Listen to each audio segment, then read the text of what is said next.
이 새벽 우리에게 주신 하나님 말씀은 시편 138편 1절에서 8절까지의 말씀입니다.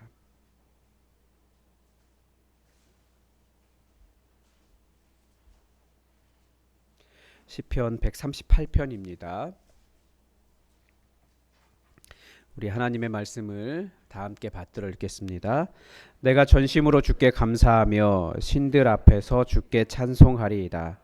내가 주의 성전을 향하여 예배하며 주의 인자하심과 성실하심으로 말미암아 주의 이름에 감사하오리니 이는 주께서 주의 말씀을 주의 모든 이름보다 높게 하셨음이라. 내가 간구하는 날에 주께서 응답하시고 내 영혼에 힘을 주어 나를 강하게 하셨나이다. 여호와여, 세상의 모든 왕들이 주께 감사할 것은 그들이 주의 입의 말씀을 들음이오며 그들이 여호와의 도를 노래할 것은 여호와의 영광이 크심이니이다. 여호와께서는 높이 계셔도 낮은 자를 굽어 살피시며 멀리서도 교만한 자를 아심이니이다. 내가 환난 중에 다닐지라도 주께서 나를 살아나게 하시고 주의 손을 펴사 내 원수들의 분노를 막으시며 주의 오른손이 나를 구원하시리이다. 여호와께서 나를 위하여 보상해 주시리이다. 여호와여, 주의 인자하심이 영원하오니 주의 손으로 지으신 것을 버리지 마옵소서. 아멘.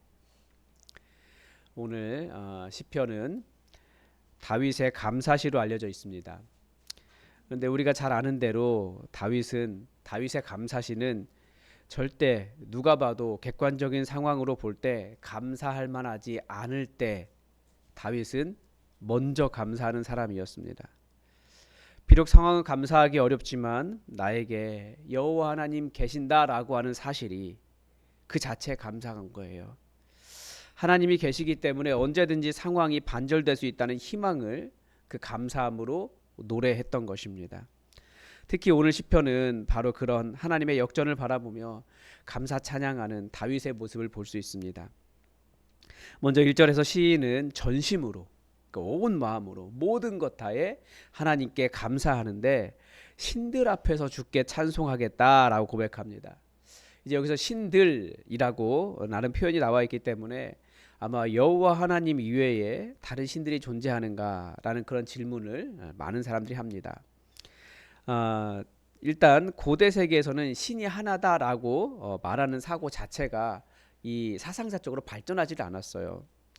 그래서 사람들은 세상에 많은 신들이 있고 그 신들 중에 한 신이 바로 우리나라의 신 여호와다 이렇게 생각했습니다.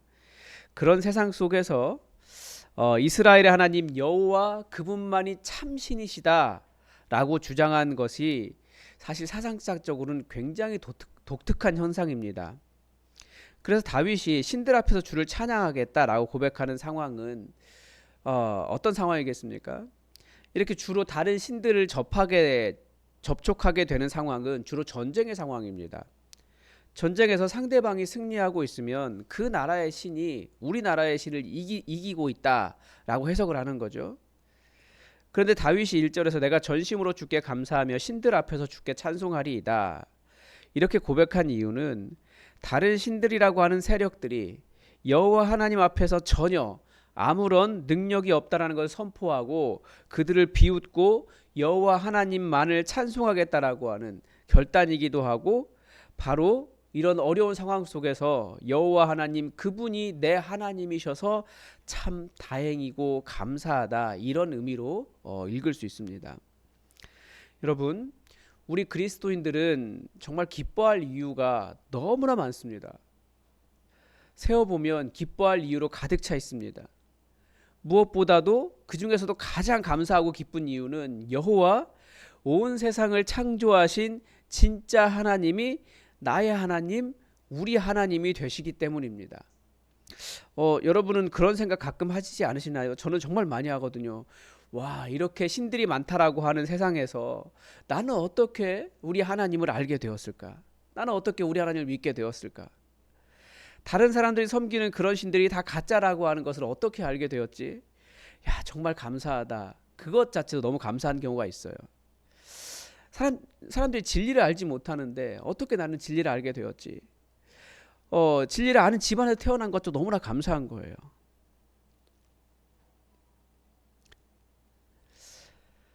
그리고 또 감사한 것은 야, 어떻게 또 이렇게 하나님을 믿는 이 같은 하나님을 믿는 사람들이 이렇게 많이 있지? 동역자들이 이렇게 많이 있지? 이것도 감사한 거예요. 그러니까 이런 모든 사실이 참 감사하고 다행이다라는 생각이 드는 거죠. 진짜 은혜예요. 우리 하나님, 그분이 내 하나님 되어 주셔서.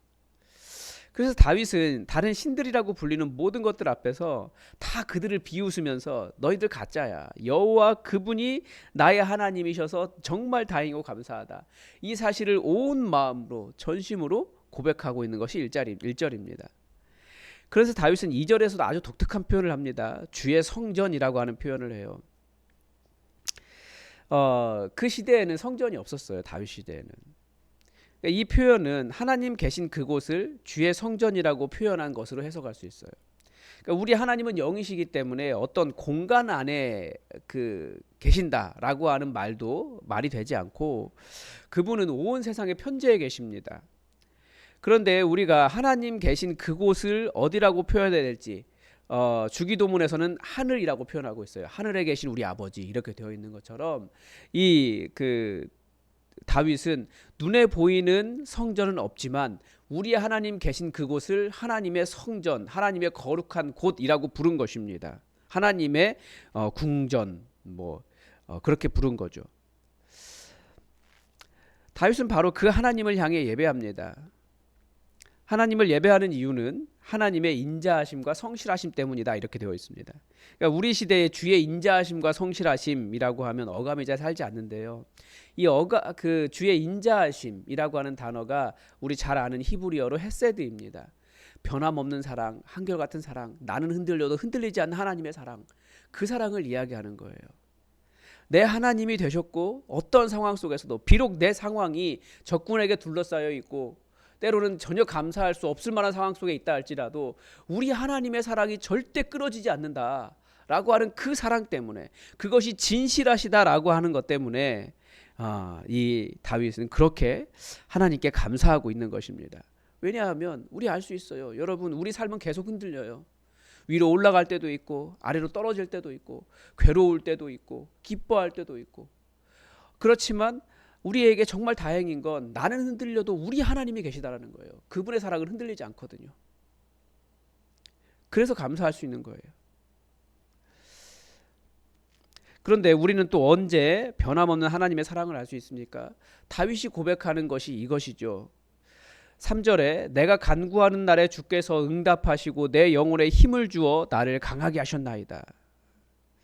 다른 말로 하면 내가 부르짖을 때 주님께서 내게 응답해 주시고 내 속에 힘을 넣어 주신다. 이런 뜻입니다. 제가 최근이 아니고 매번 느끼는 건데요. 그 어떤 주에는 설교가 잘 되고 은혜가 있어요. 제 나름대로도. 그런데 어떤 주에는 정말 힘들어요. 설교 준비할 때 자체가. 그래서 설교를 은혜로 하는 것이 아니라 뭐라고 할까요? 약간 우격다짐처럼 그렇게 하는 때가 있어요. 혼자 악을 쓰는 거죠. 그 차이가 무엇인지 저는 알아요. 제가 일주일 동안 얼마나 하나님께 부르짖고 하나님의 음성을 듣고 하나님께서 그럴 때 하나님께서 내 속사람에게 힘을 주셔서 저를 강하게 해주셨는가와 관계가 있습니다. 분주해서 깊게 찬양하지 못했을 때 제가 어쨌든 계속 기타 들고 찬양하거든요.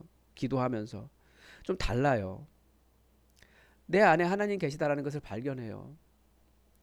그런데 어떤 때는 너무 분주해서 이거 못하면 확실히 그 주에는 힘들어요. 우리가 거룩을 무엇이라고 이야기합니까? 하나님과의 거리라고 이야기하잖아요. 그러니까 제가 일주일 동안 분주해서 하나님과의 거리가 멀어져 있으면 설교 준비가 안 되는 거예요. 기도하면 이걸 알아요. 기도하면 진짜 기도하는 사람들은 압니다. 기도하지 않으면 힘이 없어요. 기도할 때 인간의 논리로 설명할 수 없는 힘이 우리 안에 있어요. 왜냐하면 이 말씀 그대로거든요. 우리가 부르짖을 때 주님께서 우리에게 응답해 주시고 내 속에 힘을 넣어 주신다. 이 다윗의 표현이 그 말입니다. 기도하는 자가 갖는 이 땅에 알지 못하는 하나님께 주시는 힘이 있습니다. 하나님을 향해 울었는데 오히려 힘이 나는 게 그리스도인들이에요.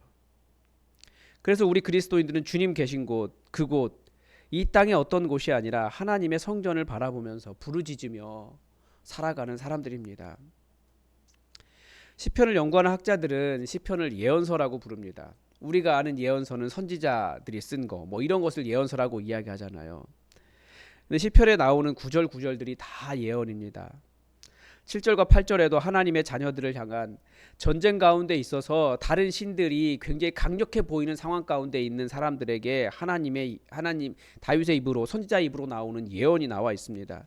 내가 환난 중에 다닐지라도 주께서 나를 살아나게 하시고 주의 손을 펴사 내 원수들의 분노를 막으시며 주의 오른손이 나를 구원하시리이다. 여호와께서 나를 위하여 보상해 주시리이다. 그리고 또 시인은 이 말씀이 그대로 이루어지기를 기도합니다. 여호와여 주의 한결같은 사랑이 영원하오니 주의 손으로 지으신 것을 버리지 마옵소서. 우리는 주님의 손으로 지으심을 받은 사람들입니다. 우리 교회도 주님의 손으로 지으신 것입니다. 우리 주 예수님께서 우리에게 기도를 가르쳐 주신 이유도 이것입니다. 이 분명한 말씀이 우리에게 예언되어 있기 때문에 이 말씀을 기도하며 이루며 살라는 것입니다. 힘과 용기가 필요할 때 나약해져서 눈물이 나고 주변의 신들처럼 보이는 것들 때문에 두려우십니까? 우리 하나님께 부르짖으십시오.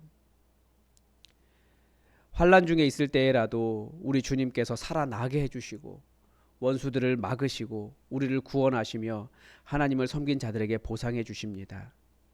이 땅에 많은 신들이라고 하는 것들처럼 강력한 것들이 있어서 우리를 두렵게 하는 것들이 있지만 그런 것들 믿지 말고 변함없이 흔들리지 않고 우리를 사랑하시며 진실하게 우리를 붙잡아 주시는 여호와 하나님, 그분이 우리 하나님이기 때문에 다행이다 생각하고 주의 손으로 지으신 자들을 절대 버리지 않는 그 사랑이 있다라는 것을 알고 하나님을 바라보며 여러분의 소원을 그분께 아뢰시기 바랍니다. 오늘도 하나님의 뜻이 우리에게 이루어지기를 주기도문으로 기도하겠습니다. 하늘에 계신 우리 아버지, 아버지의 이름을 거룩하게 하시며 아버지의 나라가 오게 하시며 아버지의 뜻이 하늘에서와 같이 땅에서도 이루어지게 하소서. 오늘 우리에게 일용할 양식을 주시고 우리가 우리에게 잘못한 사람을 용서하여 준 것 같이 우리 죄를 용서하여 주시고 우리를 시험에 빠지지 않게 하시고 악에서 구하소서. 나라와 권능과 영광이 영원히 아버지의 것입니다. 아멘. 여러분 오늘은 기도하기 전에 그 광고를 한 가지 드리겠습니다. 여러분 기도하실 분들은 이쪽으로 오셔서 기도해 주시기 바랍니다. 이쪽 의자를 이렇게 좀 옮겨야 될 일이 있기 때문에 네. 그리고 우리 교회를 위해서 기도해 주십시오. 2025년을 은혜 가운데 잘 마무리하고 2026년을 정말 하나님께서 행하실 일들을 바라보며 하나님의 크신 영광이 이루어지는 그런 한 해가 될 수 있도록 우리 마무리와 새로운 시작을 위해서 기도해 주시고 또 이번 주에 있을 교인 총회 평안한 가운데 또 우리가 함께 이야기하며 하나님께서 인도하시는 교회 성령의 충만한 가운데 우리가 함께 나누는 시간 될 수 있도록 교인 총회를 위해서도 기도해 주시고 또 교회에 보이지 않게 섬기는 많은 손길들을 위해서 여러분 축복하고 기도해 주시기 바랍니다. 그리고 정혜의 권사님 고통이 없도록 여러분 기도해 주시고 그 가족들에게도 다시 하나님께 깊이 나아올 수 있는 계기가 될 수 있도록 기도해 주시기 바랍니다. 우리 다 함께 기도하겠습니다.